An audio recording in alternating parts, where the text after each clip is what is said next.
বক্তব্য রাখবেন জামায়াত ইসলামের আমির ডাক্তার শফিকুর রহমান। এ নিয়ে আরও জানাতে আমাদের সঙ্গে যুক্ত হচ্ছেন রাজু আহমেদ।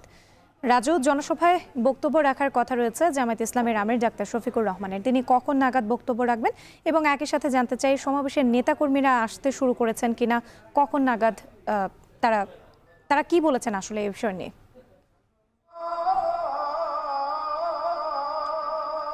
রাত্রি যাত্রাবাড়ির কাজলা ব্রিজের ঢালে বক্তব্য শেষে ইতিমধ্যেই এই ধূপখোলা মাঠ অর্থাৎ ঢাকা ৬ আসনের গ্যান্ডারিয়া ধূপখোলা মাঠের দিকে জামায়াতের আমির ডাক্তার শফিকুর রহমান তিনি যাত্রা শুরু করেছেন। কিছুক্ষণের মধ্যেই এখানে তিনি এসে পৌঁছাবেন বলে কিন্তু আমরা জানতে পেরেছি এবং ইতিমধ্যে অনুষ্ঠানের যে আনুষ্ঠানিকতা সেটি শুরু হয়েছে। কুরআন তেলাওয়াতের মধ্য দিয়ে এই আনুষ্ঠানিকতা শুরু হয়েছে।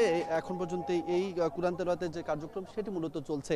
সেই সঙ্গে একটু জানিয়ে রাখতে চাই যে যেহেতু এই সমাবেশটি দুপুরের সময় দেওয়া ছিল এবং দুপুরের আগে অর্থাৎ 12:30 থেকেই কিন্তু এখানে আশেপাশে বিশেষ করে সূত্রাপুর, গান্ডারিয়া, ওয়ারি এবং পুরান ঢাকার আশেপাশে যে এলাকাগুলো রয়েছে সেই এলাকাগুলো থেকে নেতাকর্মীরা বড় বড় মিছিল, ছোট ছোট মিছিল নিয়ে এখানে এসে জড়ো হয়। একটু জানিয়ে রাখতে চাই যে এই সমাবেশে পুরুষদের পাশাপাশি মহিলাদের সমাবেশে অংশ নেওয়ার জন্য একটি নির্ধারিত স্থান তৈরি করা হয়েছে, যেখানে সাদা কাপড় দিয়ে সন্নিবেশিত করা হয়েছে এবং নির্ধারিত এলাকা নির্ধারণ করা হয়েছে, যেখানে পুরুষদের পাশাপাশি নারীরাও এসে এই সমাবেশটিতে অংশ নিতে পারবে এবং আমরা নারীদের বেশ উপস্থিতি কিন্তু এই সমাবেশে লক্ষ্য করেছি।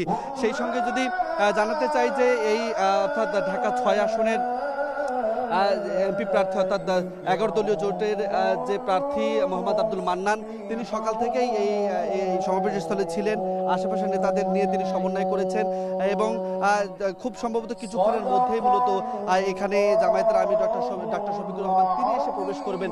যদি সবশেষ তথ্য জানাতে চাই যে এই আসনের অর্থাৎ এই সমাবেশটির সকল প্রস্তুতি মূলত গ্রহণ করা শেষ। কিছুক্ষণের মধ্যে এখানে জামায়াতের আমির আসলে তিনি তার বক্তব্য প্রদান করবেন।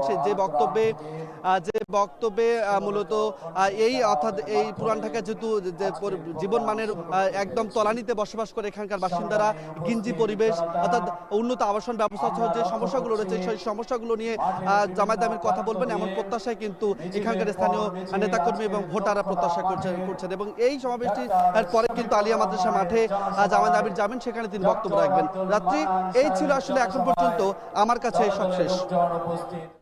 ধূপখোলা মাঠে জনসভায় বক্তব্য রাখবেন